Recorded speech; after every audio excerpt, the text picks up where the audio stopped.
Kada pričamo o žvakama, velika većina vas će se setiti šok, mint, bingo žvaka na onih kuglica koje su bile onim malim rozim kutijama, ali će se setiti isto tako i žvaka koje su s vremena na vreme upadale kao zanimljiv kolekcionarski dodatak, odnosno imale su sa sobom male albume koje ste mogli da popunjavate kada ste kupovali te žvake. Ali velika većina tih žvaka dolazila je iz Turske. Rockman je bila u stvari firma u okviru Nakara, firme iz Istanbula koja je pravila žvake i koja se opredelila, dobila prava ili da li su uopšte tada i mogli da plaćaju prava 90-ih u Turskoj, nisam siguran, ali ta firma je pravila žvake za naš region, odnosno ljudi koji su nabavljali robu često su nabavljali ove žvake, ali negde u nekom momentu te žvake su bile deo našeg odrastanja, odnosno skupljali smo male sličice koje su u stvari imale svoje mesto u jednom albumu koji se dobijao na kasi. Albumi su bili u stvari par nekih stranica nekog najjeftinijeg papira koji je imao prazan prostor i bio je u stvari scena iz Gotama, odnosno iz crtanog filma Batman iz 90-ih godina, a čitav album je u stvari krenuo od 90-ih, pa smo ga mi kasnije dočekali početkom 2000-ih u Srbiji. Istraživao sam nešto na tu temu i našao sam u stvari da se sam album pojavljuje kao kolekcionarski primerak čak i kod nas na Kupindu, Limundu, negde u svetu i skupljaju se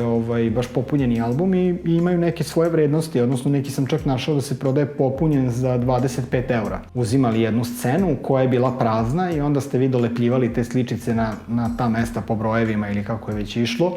i dobijali ste kompletnu scenu u kojoj se, ne znam, Batman bori protiv Jokera, sećam se da Robin nešto na kanapu se nekom spušta dole u grad. Taj album dan danas sam negde imao, odnosno imao sam ga u nekim stvarima gde sam mislio da ga imam, međutim pretražio sam sve i nažalost uskratit ću vas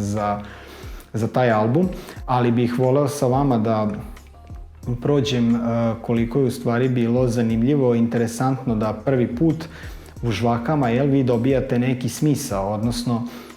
kasnije ste imali te bingo žvake koje ste mogli da grebete pa da dobijete neku šifru, zamenu ili ne znam šta po onom kartonu tamo koji je bio u prodavnici. Rockman žvake su bile jako zanimljive zato što recimo nama baba kupovala meni i Burazeru često iz radnje kad ide po hleb, kupi nam te neke žvake, onda mi imamo svako svoj album pa lepimo pa kako će prvi da ga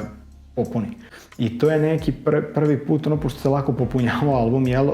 bio je tako malog formata,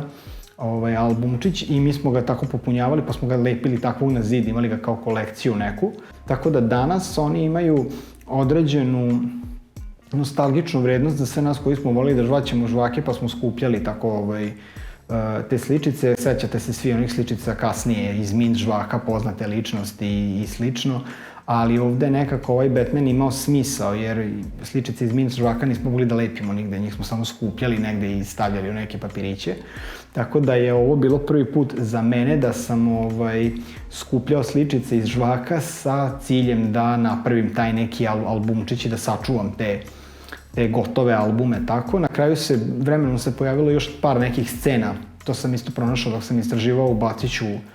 u klip. I to je neka vrsta prvog kolekcionarskog mog uspeha, što se kaže kad sam bio klinac i kad sam skupljao sve te tako stvari koje smo kao klinci voleli da skupljamo i da imamo. Vi ste gledali još jednu epizodu na kanalu Milenijalac, mesto gde nostalgija nije simptom nego je sasvim normalna pojava i vidimo se u nekoj od narednih epizoda. Ćao!